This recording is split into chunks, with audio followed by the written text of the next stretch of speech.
Today's presentation will explore the key factors to consider when calculating the expected return on an international bond. We know international bonds offer a high return potential and portfolio diversifications. But international bonds involve complex risks, so it requires accurate return calculation. Firstly, the currency risk. Currency risk is the impact of foreign exchange rate fluctuations on the expected return of international bonds. The key issues: exchange rate movements affect interest and principal repayment, influenced by economic stability and currency volatility of the issuer country. Factors including trade balances, inflation rates, central bank policies. To limit the risk, we can consider it. Firstly, currency hedging utilize financial instruments such as options and forward contracts. Secondly, diversification across currency investing bonds, dominated in different currencies to reduce risk. For example, allocate 50% to USD dollar bonds, 30% to Europe bonds, and 20% to Japanese bonds to diversify risk. Secondly, is the credit risk. Credit risk is the risk of an issuer's inability to meet its financial obligations. Key factors including sovereign credit rating from Moody's, S&P, and Fitch, and macroeconomic indicators like debt to GDP and foreign reserve and crucial factor. This is the case study. This is provide an example. Argentina's sovereign default. So this default led to credit rating downgrade to D and eroded investors' confidence, underscoring the importance of diversification, monitoring credit ratings, and assessing a country's economic and political stability before investing. So in this problem, we can opt for bonds with higher credit rating to reduce default risk like this graph and continually monitor the issuer's country economic and political stability. Next is interest rate risk. Central bank policies and bond durations, where longer bonds are more sensitive to interest rate changes, are key factors. So we can invest in short durations of floating rate bonds, and monitoring yield curves can mitigate interest rate risk.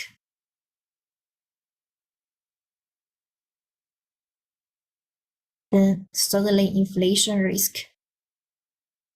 Real returns are eroded by inflation, reducing the purchasing power of investment gains. These key points including nominal and real returns. Nominal returns ignore inflation, but real returns adjust for inflation to reflect true value. Impact of insurance country inflation. High inflation in the issuer country erodes the real value of bond payment. We can firstly invest in inflation-protected securities such as TRPS, and then prefer bonds from low inflation countries. Bonds from countries with stable low inflation offer better protection for real returns. Then the next is tax consideration. Taxation's impact on next return from international bonds. Tax may include withholding taxes, income taxes, and capital gain taxes, which reduce the investor's final return. If the policy is the double taxation risk, investors may face taxations in both insurer country withholding tax on retreat and the home country. Without tax treaties, investors might pay taxes twice on the same income. So the policy is the tax treaties for relief.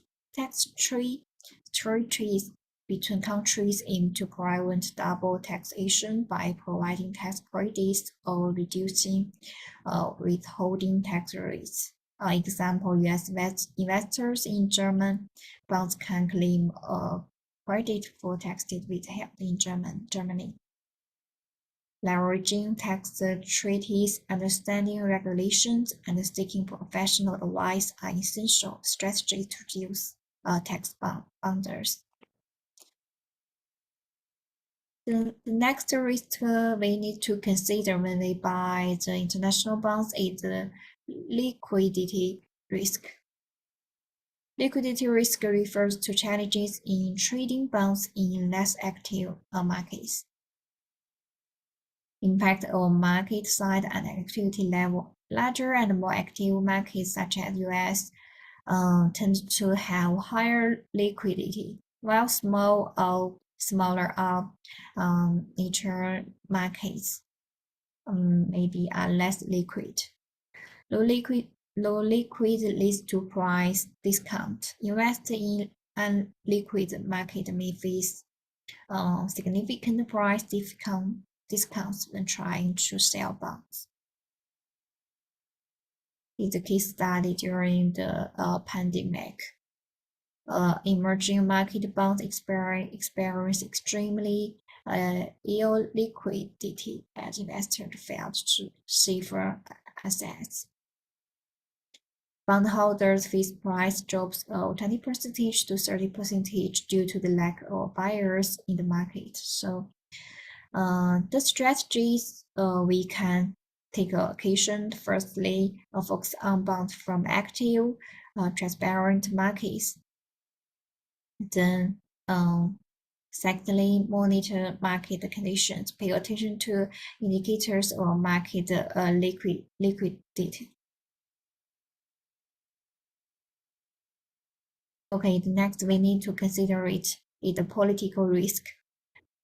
The impact of political instability on bond markets, including policy changes, geopolitical conflicts, and regulation on foreign investors.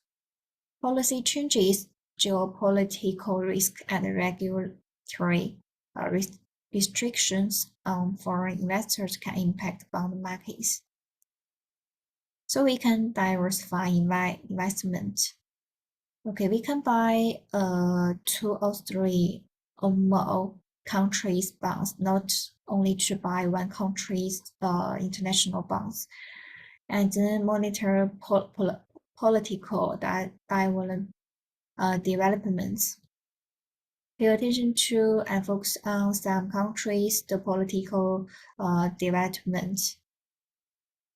Stay informed about ensure country's political situations. Okay, from the analysis, we can say that international bonds provide the opportunity for higher returns, but come with complex risk. So the recommendation we can take some methods. Firstly, combine our risk. Consider the combined effects of currency risk, credit risk, interest risk, rate risk, inflation risk, and political risk when making investment decisions. This risk we consideration, and then we make decision then to buy. And 2, build a diversified portfolio. Tailor the portfolio allocation to your risk tolerance by diversifying across asset classes, regions, and durations. Finally, evaluate trade-offs, understand the relationship between higher potential returns and higher risks, and make informed decisions based on investment goals. Then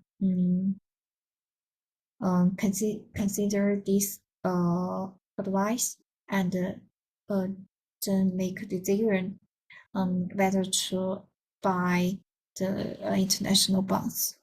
Okay, this is the presentation, my presentation. Okay, thank you.